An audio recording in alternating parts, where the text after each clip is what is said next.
예, 우리 앞뒤 옆에 계신 분들과 눈 마주치시면서 우리 한번 인사 나누시겠습니다. 고맙습니다. 복된 주일입니다. 오늘도 이 시간에 우리와 함께 하시는 우리 아버지 하나님 앞에 성령과 진리 안에서 우리의 힘을 다해 마음을 다해 예배 드리겠습니다. 다 함께 묵도하시겠습니다.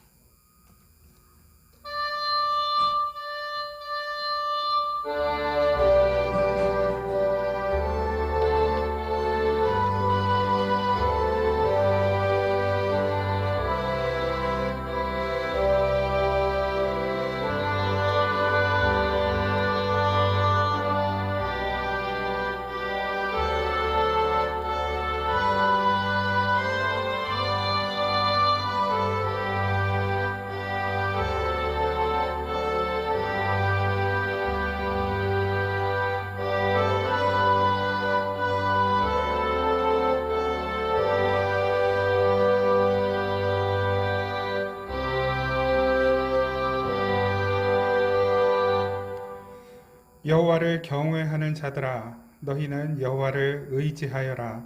그는 너희의 여호와께서 우리를 생각하사 복을 주시되 이스라엘 집에도 복을 주시고 아론의 집에도 복을 주시며 높은 사람이나 낮은 사람을 막론하고 여호와를 경외하는 자들에게 복을 주시리로다. 아멘. 하나님을 경외하고 사랑하는 마음으로 주님께 나아갑니다. 우리가 기대하는 것보다 더 완전하고 크고 풍성한 복을 허락하시는 하나님, 이 시간 주님을 예배할 때 우리의 몸과 마음과 심령이 새로워지는 참된 복을 허락하여 주옵소서. 예수 그리스도 이름으로 기원하옵나이다. 아멘. 찬송가 66장 찬양 드리겠습니다. 찬송가 66장 찬양하겠습니다.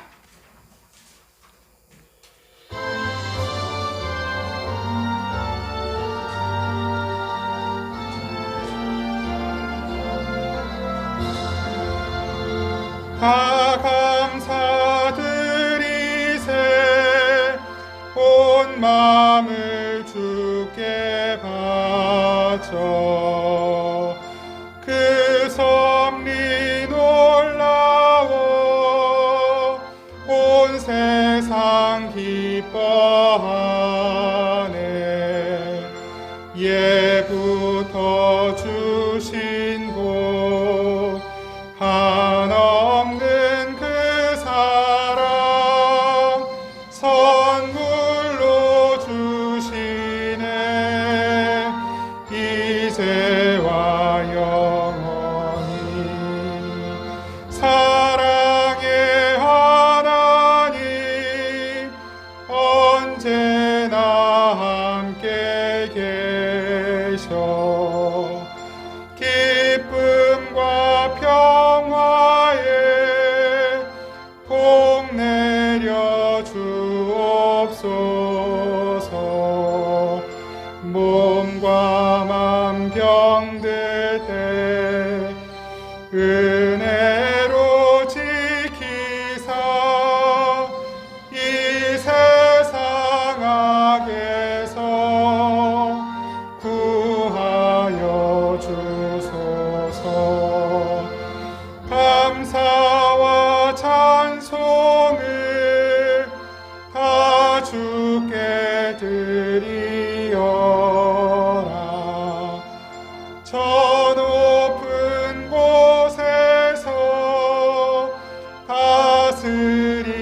다스리시는 주님 영원한 하나님 다 경배할지라. 전에도 이제도 장래도 영원히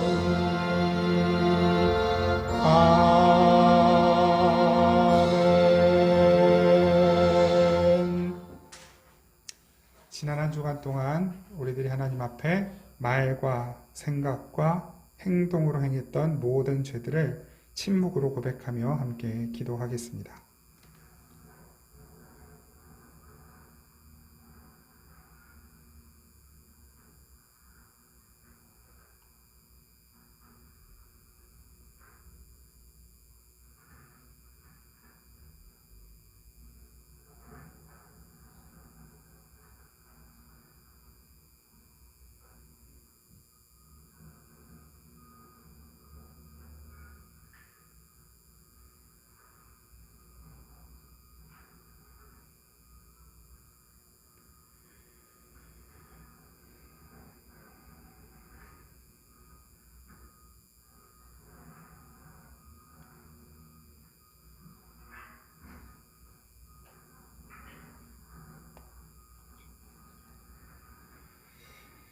진실한 마음으로 회개하는 우리들에게 주님께서 위로의 말씀을 주십니다.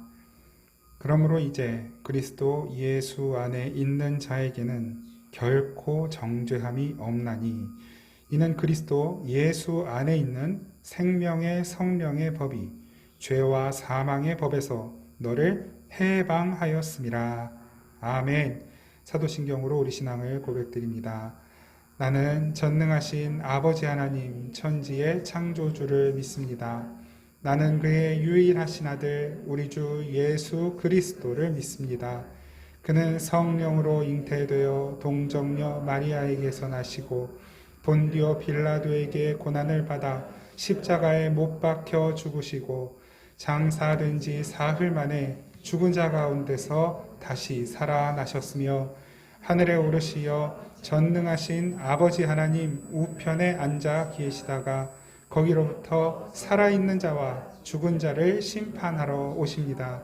나는 성령을 믿으며 거룩한 공교회와 성도의 교제와 죄를 용서받는 것과 몸의 부활과 영생을 믿습니다. 아멘. 찬송가 438장입니다. 438장 찬양 드리겠습니다.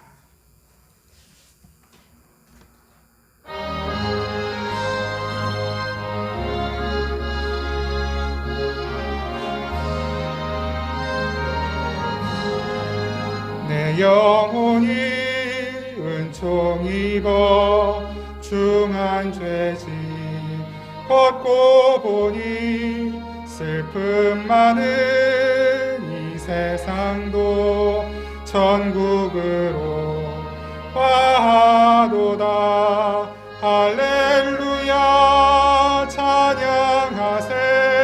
내 모든 죄 사함받고 주 예수와 동행하니 그 어디나 하늘나라 주의 얼굴 뵙기 전에 멀리 되던 하늘나라 내 맘속에 이루어지니 날로 날로 가깝도다.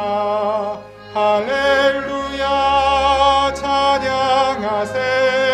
내 모든 죄 사함받고 주 예수와 동행하니 그 어디나 하늘나라 높은 산이 거친 들이 초막이나 궁궐이나 내 주 예수 모신 곳이 그 어디나 하늘나라 할렐루야 찬양하세. 내 모든 죄 사함받고 주 예수와 동행하니 그 어디나 하늘나라.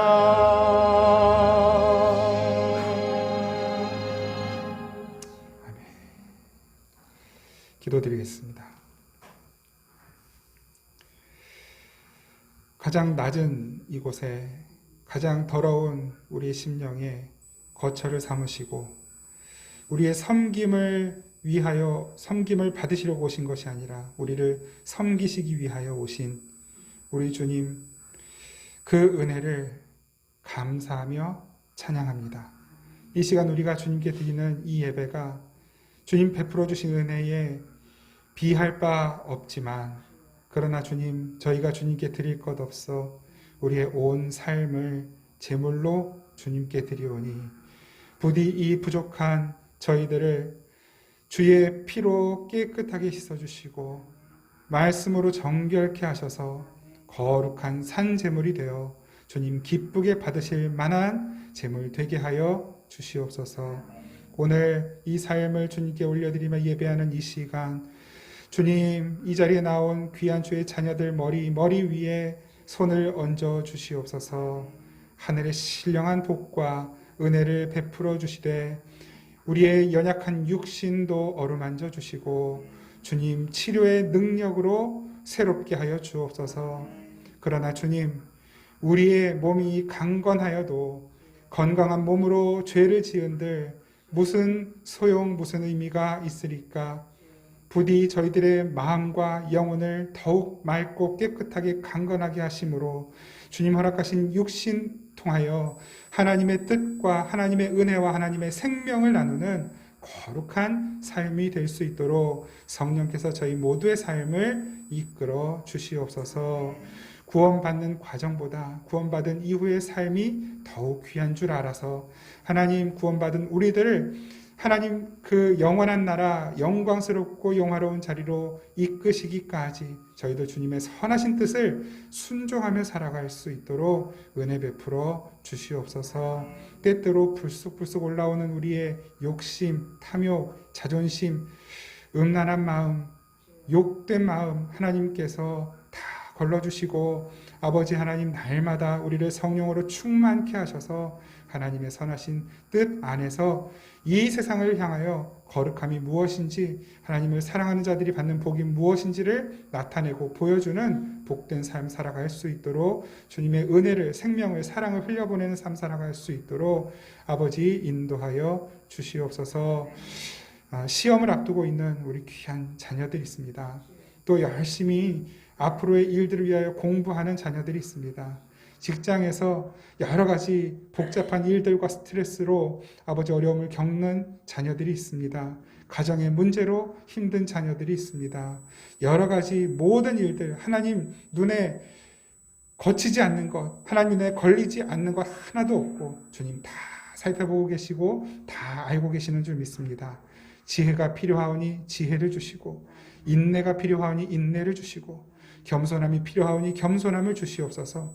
도울 사람이 필요하오니 사람들을 붙여주시고, 함께 마음을 나눌 지체들이 필요하오니 하나님 그 지체들을 붙여주셔서 주님의 선하신 뜻을 우리가 살아가는 모든 삶의 자리에서 이루어가며 살아갈 수 있도록 성령님 도와 주시옵소서.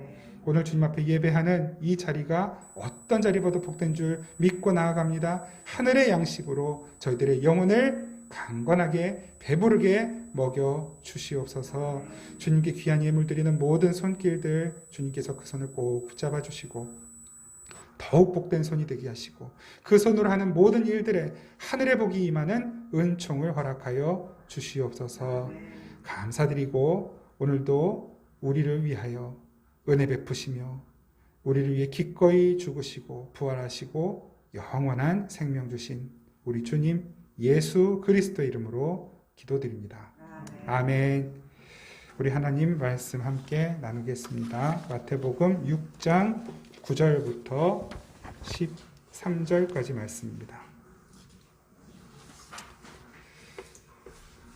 마태복음 6장 9절부터 13절까지 말씀입니다. 우리 하나님 말씀 한 목소리로 함께 받들어 읽겠습니다. 시작. 그러므로 너희는 이렇게 기도하라. 하늘에 계신 우리 아버지여, 이름이 거룩히 여김을 받으시오며 나라가 임하시오며 뜻이 하늘에서 이루어진 것 같이 땅에서도 이루어지이다. 오늘 우리에게 일용할 양식을 주시옵고 우리가 우리에게 죄 지은 자를 사하여 준 것 같이 우리 죄를 사하여 주시옵고 우리를 시험에 들게 하지 마시옵고 다만 악에서 구하시옵소서. 나라와 권세와 영광이 아버지께 영원히 있사옵나이다. 아멘. 아멘. 오늘 하나님 주신 이 본문 말씀 기도의 내용으로 예수님의 기도 5번째 나눔하겠습니다. 오늘 중점적으로 살펴볼 말씀 12절 말씀인데요. 12절 말씀을 제가 한 번 더 받들어 읽겠습니다.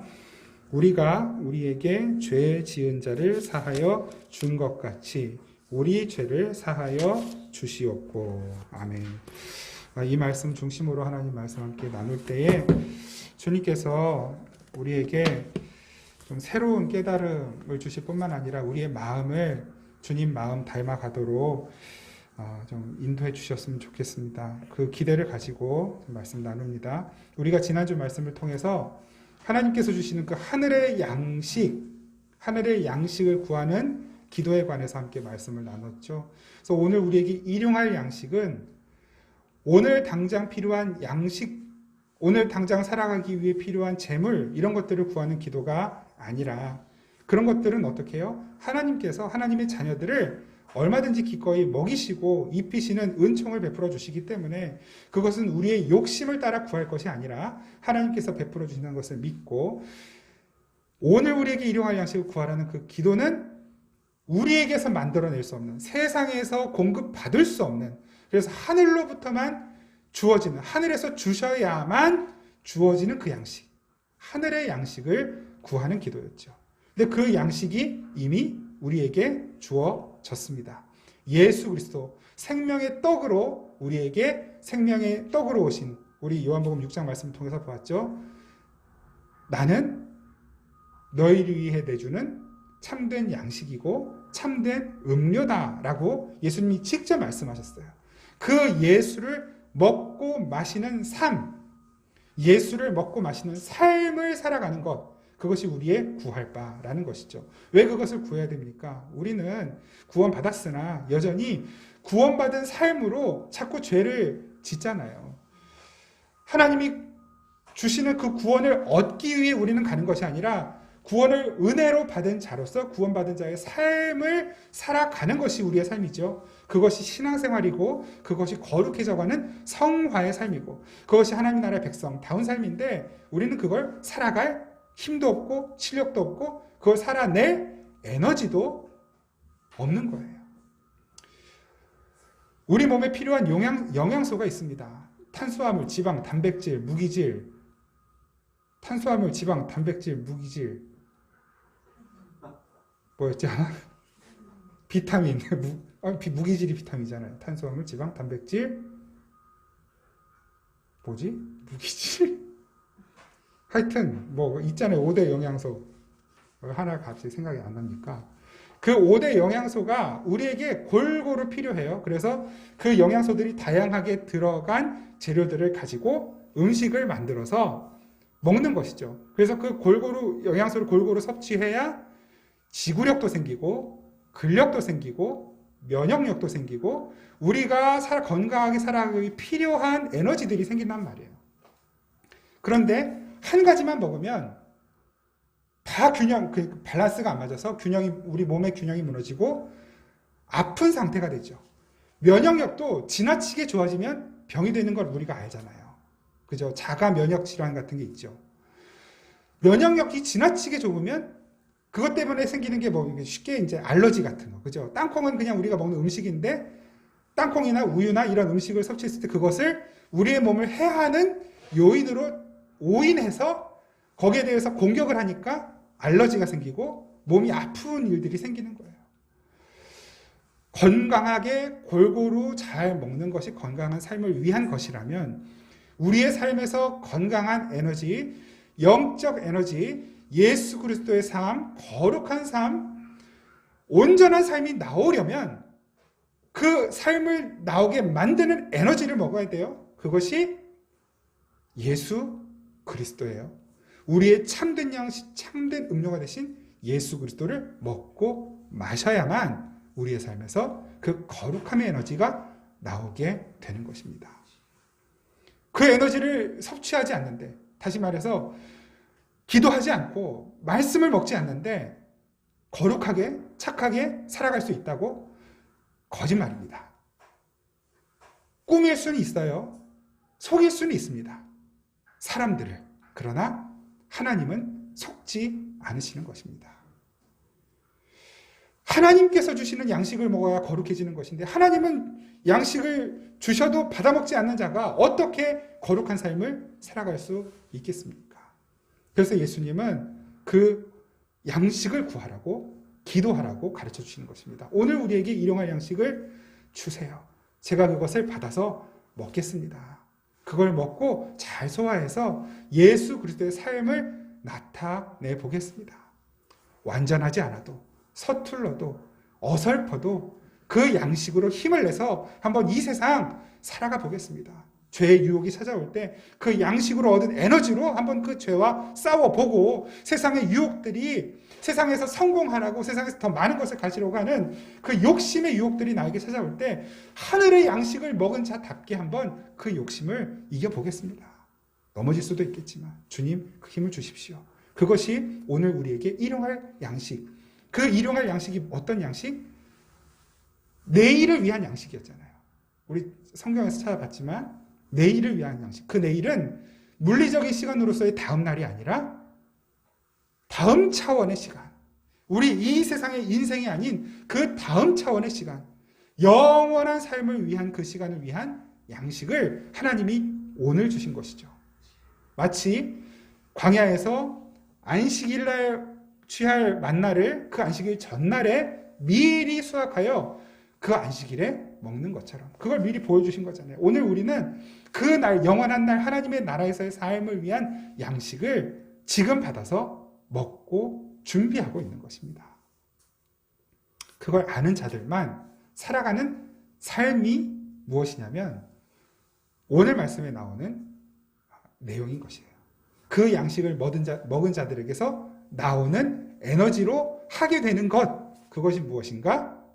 우리가 우리에게 잘못한 사람을 용서하여 준 것 같이 우리 죄를 용서하여 주십시오.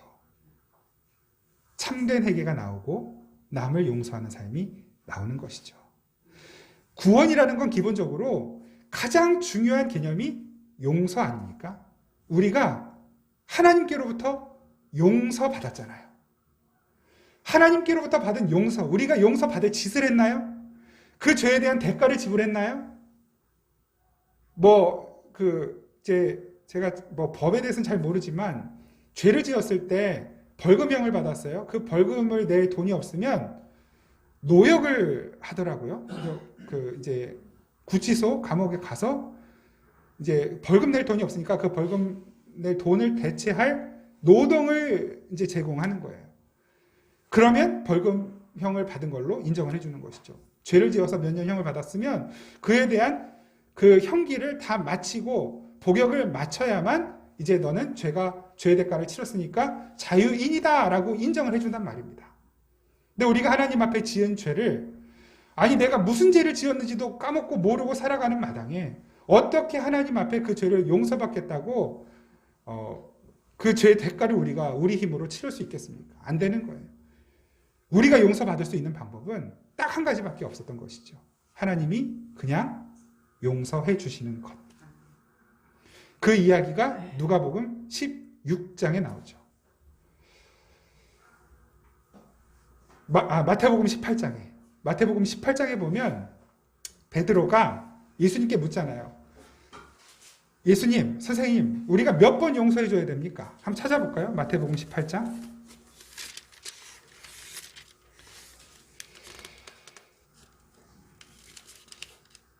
마태복음 18장 21절부터 한번 제가 빠르게 한번 읽어보겠습니다. 그때 베드로가 나와 이르되 주여 형제가 내게 죄를 범하면 몇 번이나 용서하여 주리이까? 일곱 번까지 하오리이까? 예수께서 이르시되 내게 이르노니 7번뿐 아니라 7번을 70번까지라도 할지니라. 그러므로 천국은 그 종들과 결산하려 하던 같으니 결산할 때에 10,000달란트 빚진 자 하나를 데려오매 갚을 것이 없는지라 주인이 명하여 그 몸과 아내와 자식들과 모든 소유를 다 팔아 갚게 하라 하니 그 종이 엎드려 절하며 이르되 내게 참으소서 다 갚으리이다 하거늘 그 종의 주인이 불쌍하여 여겨 놓아 보내며 그 빚을 탕감하여 주었더니 그 종이 나가서 자기에게 100데나리온 빚진 동료 한 사람을 만나 붙들어 목을 잡고 이르되 빚을 갚으라 하매 그 동료가 엎드려 간구하여 이르되 나에게 참아주소서 갚으리이다 하되 허락하지 아니하고 이에 가서 그가 빚을 갚도록 옥에 가두거늘 그 동료들이 그것을 보고 몹시 딱하게 여겨 주인에게 가서 그 일을 다 알리니 이에 주인이 그를 불러다가 말하되 악한 종아 내가 빌기에 내가 내 빚을 전부 탕감하여 주었거늘 내가 너를 불쌍히 여김과 같이 너도 내 동료를 불쌍히 여김이 마땅하지 아니하냐 하고 주인이 노하여 그 빚을 다 갚도록 그를 옥졸들에게 넘기니라. 너희가 각각 마음으로부터 형제를 용서하지 아니하면 나의 하늘아버지께서도 너희에게 이와 같이 하시리라. 아멘. 오늘 그 기도의 내용, 본문 내용과 딱 일치하는 비유를 예수님께서 말씀하고 계시는 거예요. 우리가 우리의 잘못을, 우리에게 잘못한 사람을 용서해 준 것 같이 우리의 죄를 용서해 주십시오라는 그 기도가 오늘 이 예수님의 비유 속에 나와 있죠. 근데 이 비유가 어디에서 출발합니까? 우리가 형제를 몇 번 용서해 줘야 됩니까? 라는 베드로의 질문으로부터 시작이 됩니다. 몇 번 용서해 줘야 됩니까? 예수님의 대답은 무엇이었어요? 70번씩 7번. 7번을 70번까지 490번. 뭘 다 알죠? 그건 단순한 수치를 말하는 것이 아니라 완전한 용서를 말하는 것이에요. 근데 우리가 완전한 용서를 할 수 있나요? 못해요. 그 완전한 형사를 할 줄 모르는 자가 바로 밑에 나오는 그 왕의 신하. 그 왕의 신하가 1만 달란트를 빚졌대요. 왕에게. 무슨 일로 빚졌는지 모르겠지만 1만 달란트는 보통 사람이 아니라 세상에 어느 누구라도 갚을 수 없는 빚이에요. 그게 1만 달란트예요. 1달란트도 어마어마하게 큰 재물이거든요. 이걸 뭐 환산을 어떻게 해야 될지 모르겠는데 1달란트를 보통 뭐 이렇게 다양한 이 기준을 두고 환산을 하다 보니까 그 1달란트, 금 1달란트를 얼마로 환산할 것이냐에 대한 편차가 굉장히 커요. 그런데 맥시멈 금 1달란트를 뭐 한 40억 정도로 보는 사람이 있고 그 10분의 1 정도, 4억 정도로 보는 사람이 있어요. 여러분 4억 있으세요? 40억 있습니까? 이거는 뭐 보통 그냥 우리가 말로 하니까 이 정도지 어마어마한 돈이잖아요. 근데 1만 달란트 그냥 4억으로 치고 1만 달란트 해보자고요. 그럼 얼마예요? 4억에 4만 빼면 4조나요? 4조? 맥시멈 얼마? 40조? 갚을 수 없는 돈이에요. 왕이 갚으라 그랬어요. 그런데 저 갚을 돈이 없어요. 근데 왕이 뭐라 합니까? 아내 데려오고 자녀 데려오고 다 끌어다가 잡아놓고 그걸로 빚 갚은 거 해결했더니 뭐라고 합니까? 갚을 것이 없는지라 주인이 명하여 그 몸과 아내와 자식들과 모든 소유를 다 팔아 갚게 하라 하니 그 종이 엎드려 절하며 이르되 내게 참으소서. 다 갚겠다 그래요. 다 갚으리다. 그런데 왕은 알아요. 갚을 능력이 없다. 어떻게 합니까? 그 다음이에요. 그 종의 주인이 불쌍히 여겨 놓아 보내며 빚을 탕감해 주었다. 이거예요. 이걸 은혜라고 하는 것입니다. 우리는 하나님께 갚을 수 없는 빚을 진 사람들이에요. 그런데 하나님이 빚을 탕감해 주셨어요. 은혜로 구원받았어요. 오늘 본문에 오늘 우리가 우리에게 잘못한 사람을, 죄 지은 사람을 용서해 준다. 그 죄가 보통은 성경에서 말하는 죄는 하마르티아잖아요. 그 하마르티아는 뭡니까? 관역에서 벗어나는 것이죠. 그런데 그 관역에서 벗어나는 것이 올바른 관역에다 쏘는데 자꾸 안 맞는 게 아니라 엉뚱한 관역에다가 열심히 쏘는 거예요. 엉뚱한 관역에 열심히 서서 그 엉뚱한 관역을 열심히 맞추는 것을 하마르티아라고 해요. 이제 이것을 율법주의와 은혜, 복음주의로 구분해 생각하시면 좀 더 이해가 쉽죠. 율법주의는 뭐예요? 내가 열심히 무엇을 해서 하나님의 구원을 얻어내겠다라는 거예요. 그러면 그건 뭐냐면 내가 열심히 해서 하나님의 구원을 얻어내겠다. 마치 내가 채무자가 되어서 하나님께 진 빚을 갚는 것처럼 보이지만 사실은 그것은 하나님을 채무자로 만드는 거예요. 나한테 주실 거 그거 내가 이거 내놓을 테니까 그거 나한테 주세요. 전표 차용증서 내놓을 테니까 차용증서 여기 있으니까 하나님 구원 주세요. 그게 율법주의 말하잖아요. 그 차용증서를 열심히 써서 하나님 앞에 내미는 것, 그 행위로 받는 구원, 이렇게 말을 한단 말입니다. 그걸 하마르티아라고 해요. 그러니까 하나님 없이, 복음 없이, 은혜 없이 내 힘으로, 내 실력으로, 내 능력과 노력으로 열심히 착하고 멋지고 괜찮고 그럴듯한 성공한 삶을 살아내겠다라고 하는 모든 삶이 죄인 것입니다. 그러니까 숨만 쉬어도 죄인 거예요. 남을 구제하면 할수록 죄인 것이고, 그런 사람들은 우리가 그 묵상글에서 통해서도 봤잖아요. 아모스서를 통해서도 너무 많이 확인했지만 예배를 드리면 드릴수록 죄 짓는 거라고 하나님이 말씀하시지 않습니까? 그럼 우리는 무엇이 죄가 아닌 것인가요? 오늘 예수님이 그거 말씀하시는 거예요. 오늘 본문, 다시 오늘 본문으로 한번 돌아와 보시죠. 마태복음 6장. 우리가 우리에게 죄 지은 자를 사하여 준 것 같이 우리 죄를 사하여 주시옵고, 이 말씀만 보면 내가 먼저 누군가의 죄를 사해주는 착한 행동, 용서하는 행위를 해야만 하나님이 나를 용서해 주신다라고 비춰져요. 마치 하늘은 스스로 돕는 자를 돕는다라는 그 옛말이 있는 것처럼, 내가 열심히 뭔가를 하면 하늘도 감동하여, 귀신도 감동하여 나를 도와준다. 그런 표현이잖아요. 하늘은 스스로 돕는 자를 돕는다. 이게 그런 의미의 메시지이겠느냐 말이죠. 이걸 잘 이해하기 위해서 우리가 살펴본 것이 마태복음 18장 바로 그 비유예요. 우리가 열심히 누군가를 용서하면 주인이, 왕이, 하나님이 용서해 주시는 것이 아니라 이미 우리는 어떻게? 이미 용서를 받은 자. 이미 비탄감을 받은 자. 여기에서 죄라고 했을 때 아까 하마르티아 말씀드렸는데, 여기에서 쓰이는 죄는 하마르티아라는 단어를 안 쓰고 오페일레마타라는 단어를 써요. 그게 뭐냐면 뭔가를 해야 될 의무가 있는데 하지 않는 것.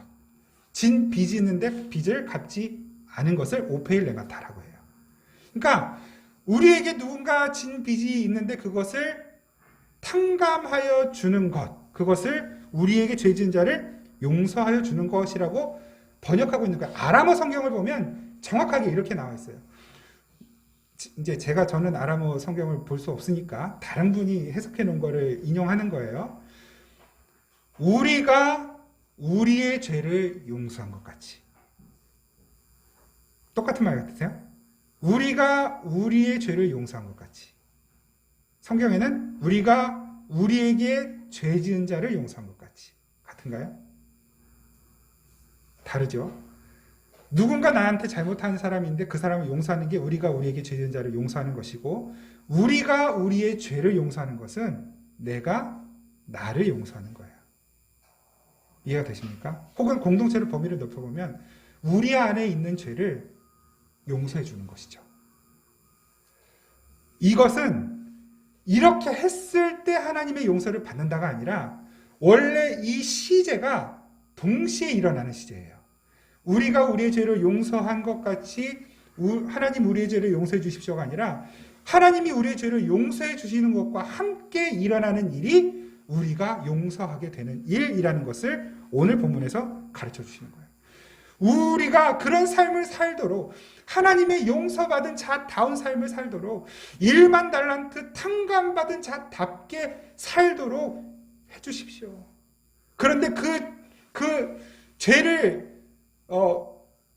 제일 먼저 용서받아야 되는 사람이 누구냐면 바로 나 자신인 거예요. 내가 가장 먼저 용서해야 되는 사람이 누구냐면 나 자신이란 말이에요. 내가 하나님의 용서받은 자, 하나님의 은혜 받은 자라는 걸 알고 내 스스로를 용서하라는 거예요. 무엇으로부터?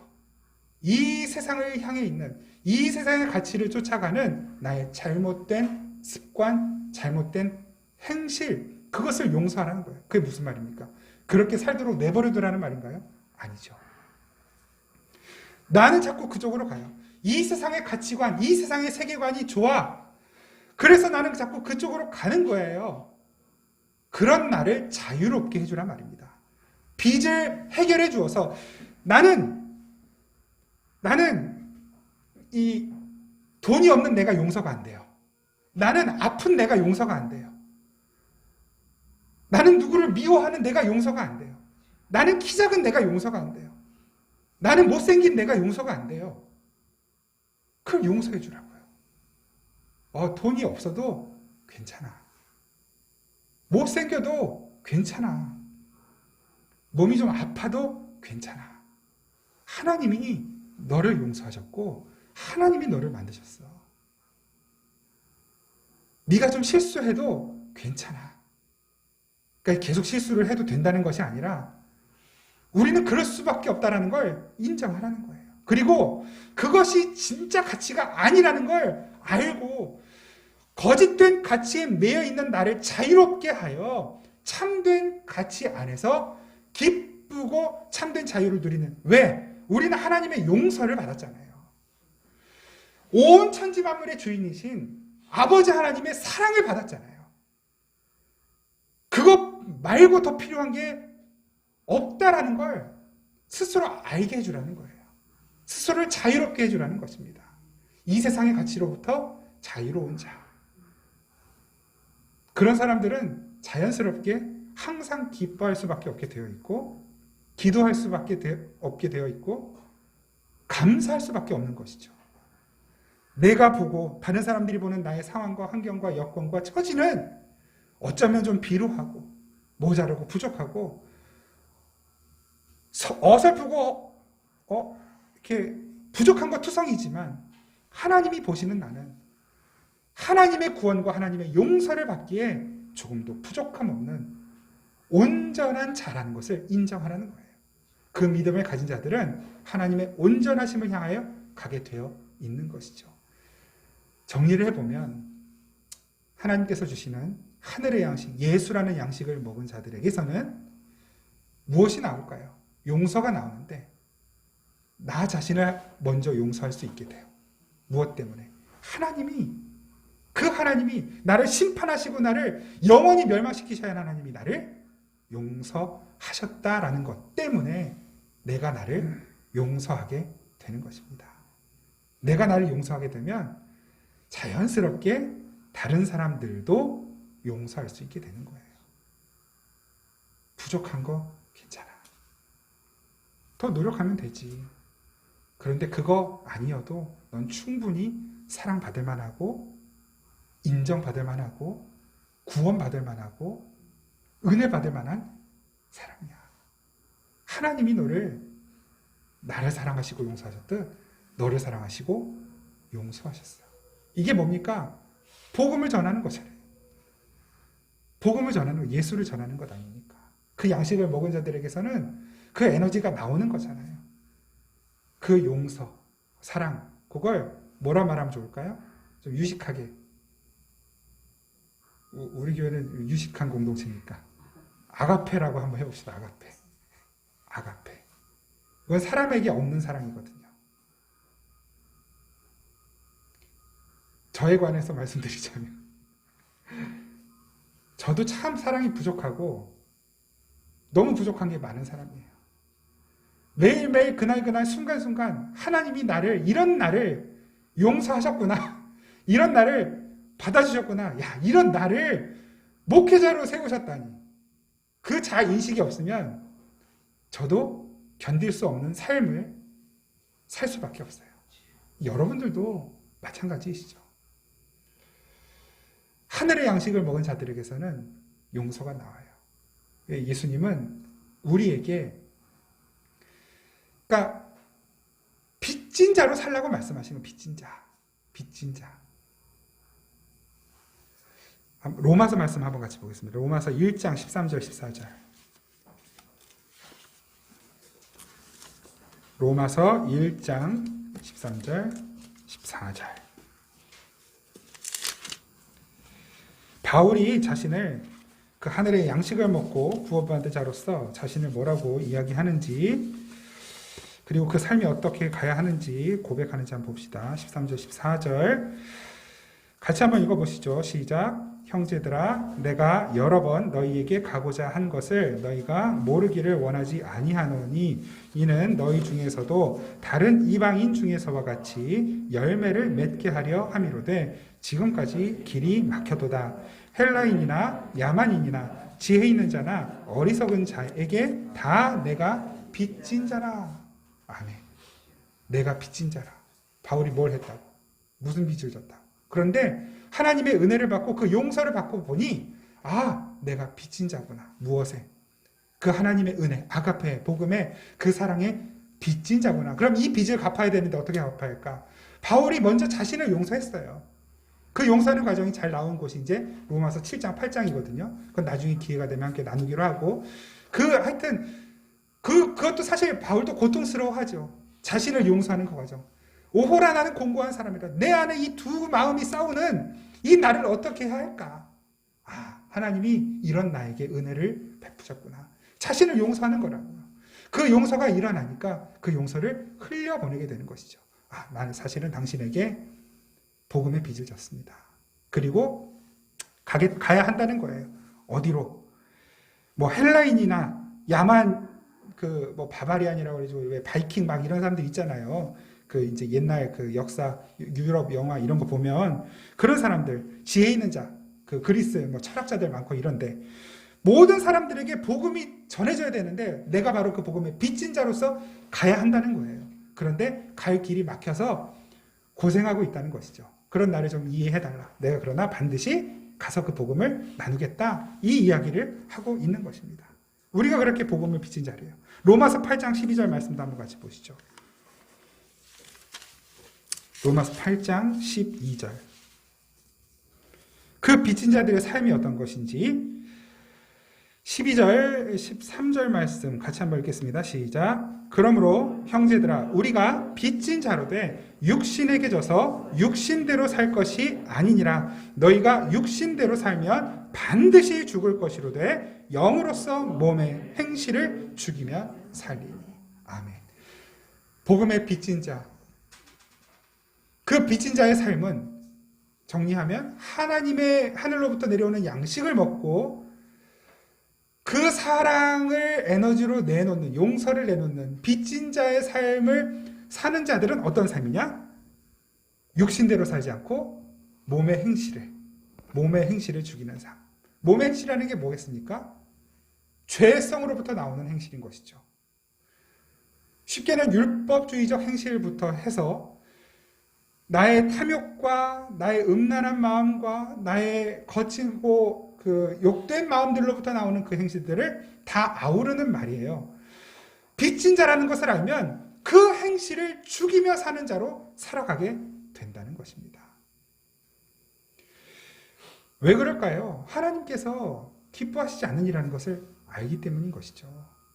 하나님께서 원하시지 않는 일이라는 것을 알기 때문이에요. 하나님께서 나에게 주신 그 사랑이 어떻게 나에게 주어졌는지, 그리고 내가 왜 그 사랑을 받아야 하는지, 그러니까 내 죄가 무엇으로부터 시작되었는지를 알기 때문에 그 사랑이 아니면 치유될 수 없는 것이 나의 죄 아닙니까? 그러면 그 사랑이 나에게 임했으면 그 사랑으로 내 안에 있는 나의 욕심, 내 자존심, 탐욕, 음란한 마음, 율법주의적인 것들, 이런 것들이 하나님의 사랑에 의하여 깨어지는 것, 파괴되는 삶을 살아가게 된다는 것입니다. 그것이 우리가 빚진 자들의 삶, 빚진 자로 살아갈 때 그런 삶이 나타나게 된다는 것을 바울이 이야기하고 있는 것이죠. 결국 빚진 자의 삶은 하늘의 양식을 먹은 자들의 삶이고 그 양식은 진리이죠. 진리로 사는 자들의 삶인 것입니다. 그 진리는 우리 몸의 행실, 우리의 욕심, 옛자를 죽이는 삶을 살게 되는 것이고, 그래서 바울은 갈라디아서 2장 20절에서 내가 죽었다, 그리스도와 함께 죽었다라고 선언하는 것입니다. 우리가 다 바울은 아니에요. 바울과 훌륭한 사람이 될 수도 있겠지만 쉽지 않겠죠. 우리는 그 자리로 가는 거예요. 그럼 바울은 완전한 사람인가요? 아니죠. 불완전한 사람이에요. 혈기도 많이 부렸고 싸우기도 많이 싸웠고 실수도 많이 했고 잘못된 판단도 많이 했어요. 자기가 고백하는 것들이에요. 예수를 믿고 난 이후에도, 사도가 난 이후에도 막 베드로하고 싸우고 그랬잖아요. 물론 이제 나중에 나이 들어서는 화해하고 베드로 막 치켜 세워주고 막 그렇게 했지만, 우리도 실수가 많은 사람들입니다. 내가 나에게 실수가 많고 내가 다른 분들에게 실수가 많을 수밖에 없어요. 그러면 우리가 내가 빚을 받아야 되는 사람이라면, 그러니까 채권자라고 생각하면 어떻게 할까요? 다른 사람들을 판단하겠죠. 뭐가 잘못되고 뭐가 부족하고 뭘 어떻게 해야 되고, 그게 채권자의 삶이에요. 그런데 주님은 우리를 채권자로 살라고 말씀하시지 않고, 너희들은 빚진 자, 채무자로 살아야 한다라고 말씀하시는 거예요. 그게 하나님 나라의 삶인 것입니다. 그래서 완전한 채권자이신 하나님이 채무자로 이 세상에 오신 거잖아요.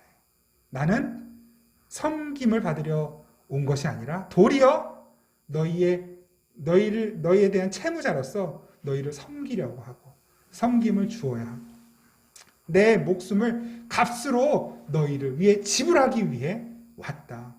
인자가 온 것은 섬김을 받으려 함이 아니라 도리어 섬기려 하고 자기 목숨을 많은 사람의 대속물로 주려 함이니라. 예수님이 빚진 자로 오신 것입니다.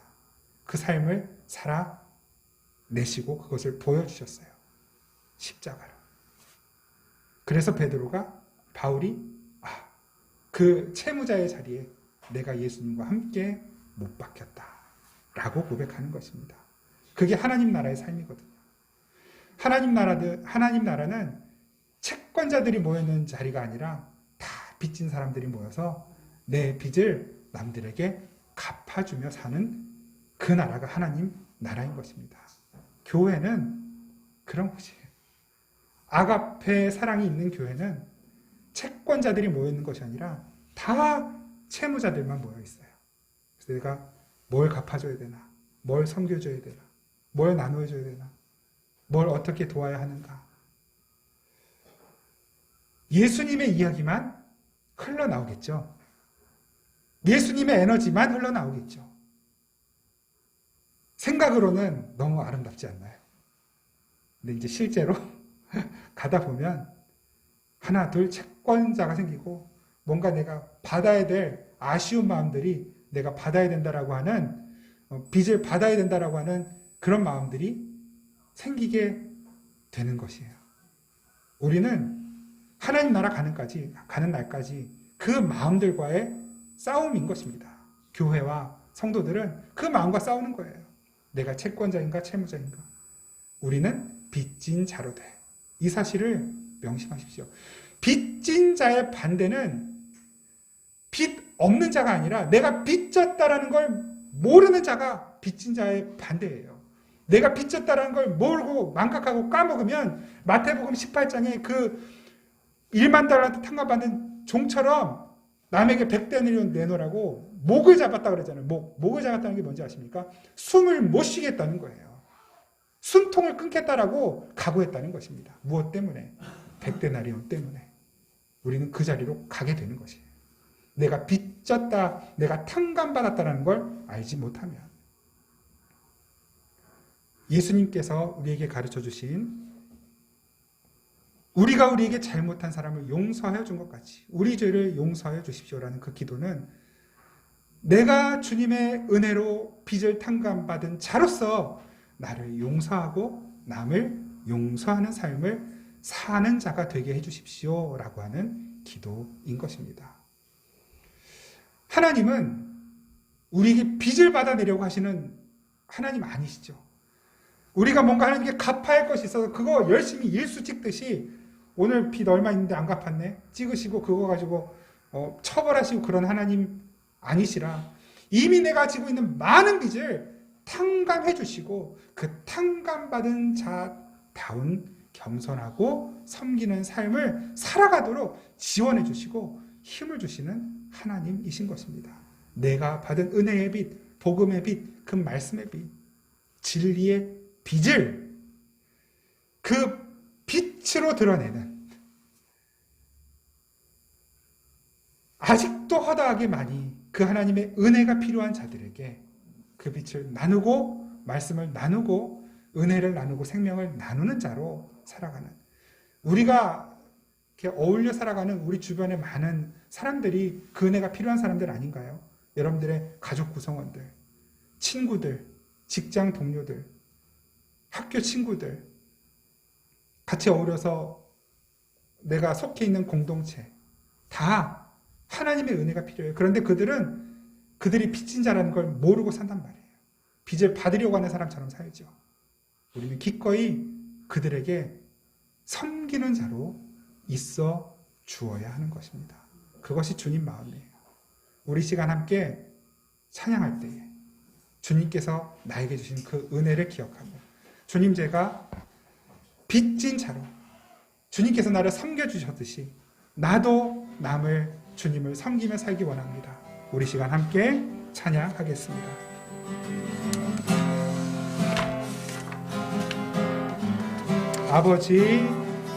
아버지 당신의 마음이 있는 곳에 나의 마음이 있기를 원해요. 아버지 당신의 눈물이 고인 곳에 나의 눈물이 고이길 원해요.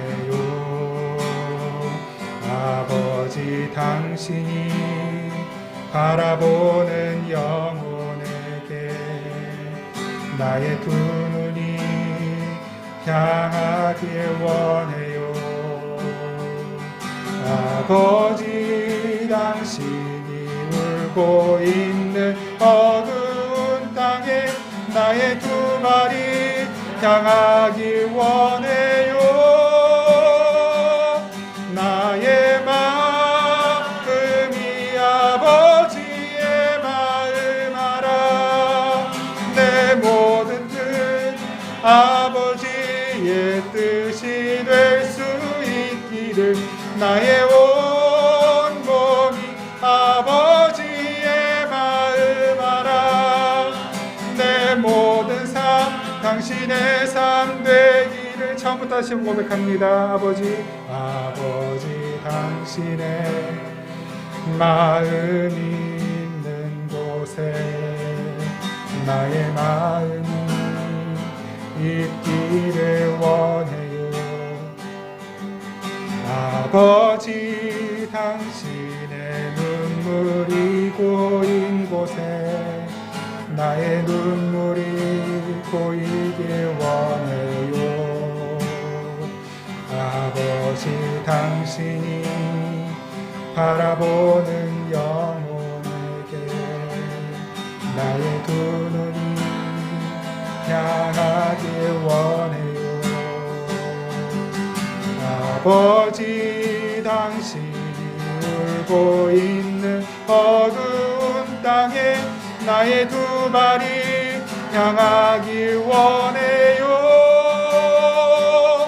나의 마음이 아버지의 마음 알아. 내 모든 뜻 아버지의 뜻이 될 수 있기를. 나의 온 몸이 아버지의 마음 알아. 내 모든 삶 당신의 삶 되기를. 나의 마음이 아버지의 마음 알아. 내 모든 뜻 아버지의 뜻이 될 수 있기를. 나의 온 몸이 아버지의 마음 알아. 내 모든 삶 당신의 삶 되기를. 한 아이가 어려서 아버지의 구두를 닦아줍니다. 왜냐하면 구두를 닦아주면 아버지가 1,000원씩 용돈을 주기 때문이었죠. 그 아이가 자라서 아버지의 그 노고와 어려움을 이해하기 시작했습니다. 이제는 아버지가 용돈을 안 주셔도 그 아버지의 오늘 하루 가족을 위해 수고할 그 발을 축복하면서 기쁜 마음으로, 사랑하는 마음으로 구두를 닦기 시작합니다. 같은 예배이지만 같은 행위이지만 우리가 하나님을 사랑함으로 하나님의 마음으로 행하는가 아니면 어떤 대가와 보상을 가지고 행하는가는 전혀 다른 것입니다. 주님은 우리에게 이미 완전한 것을 주셨습니다. 우리가 그 은혜를 받은 자답게 이 땅을 살아갈 수 있도록 주님의 마음으로 살아가도록 하나님 나에게 성숙한 믿음, 거룩한 믿음을 허락하여 주십시오. 성령 충만함을 주십시오. 우리 시간 잠시 함께 기도하겠습니다. 하나님, 하나님의 은혜를 구합니다. 다시 한번 하나님의 거룩하신 능력을 구합니다. 주의 마음을 이해하고 주의 뜻을 순종하여 행하는 믿는 아버지 그 믿음이 우리 안에 내 안에 충만하기를 간절히 소원하고 기도합니다. 주님, 여전히 우리는 철없는 자녀들처럼 아버지 하나님의 무엇을 구하고 원하며 내가 원하는 것을 주지 않을 때에 원망하고 불평하는 아버지 차고 연약한 어리석은 모습들을 아버지 여전히 가지고 있는 것을 고백합니다. 주님, 우리가 주 안에 성숙해가길 원합니다. 더 성장해가길 원합니다. 아버지 하나님의 마음을 더 잘 이해하고 헤아리고 깨달아가기를 원합니다. 아버지 하나님의 성품을 닮아가기 원합니다. 예수 그리스도의 은혜를 아버지 이 세상을 향하여 빛으로 드러내는 주님 복음의 빚진 자로 살아가기를 간절히 원합니다. 주여, 우리의 교회를 복 주셔서 아버지 예수 그리스도를 닮아가는 주님 오시는 그때까지 그 주님의 사랑이 어떤 것인지를 올바르게 전하는 성도로 복음으로 목회자로 살아갈 수 있도록 하나님 은혜 베풀어 주시옵소서. 주님의 주님 앞에 더욱 겸손해지기를 간절히 원합니다. 주님의 은혜를 받은 자들에게 살기 원합니다. 성령으로 충만케 하시고 말씀으로 충만케 하시고 말씀을 기도의 자리에서 날마다 우리에게 부어주시는 하늘의 신령한 그 양식으로 풍성한 삶을 살게 하여 주시옵소서.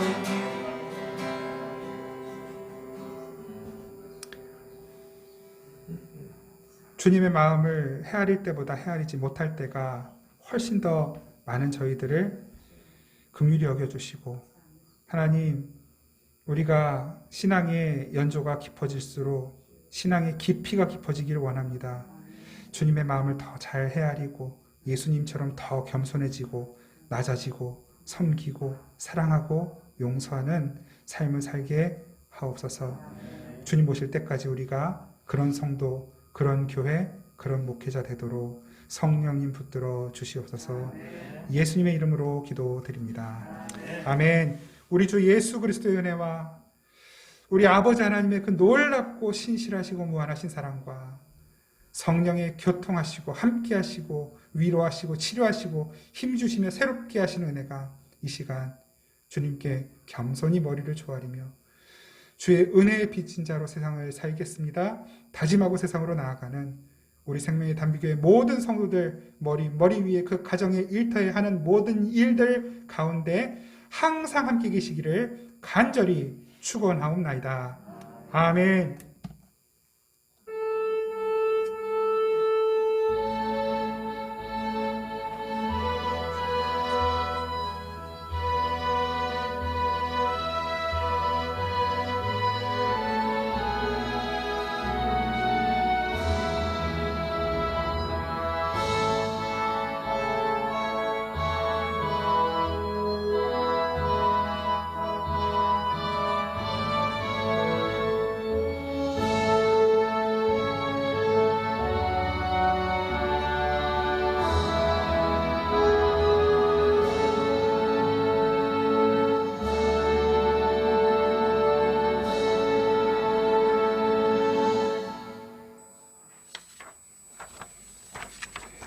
네, 너무 감사합니다.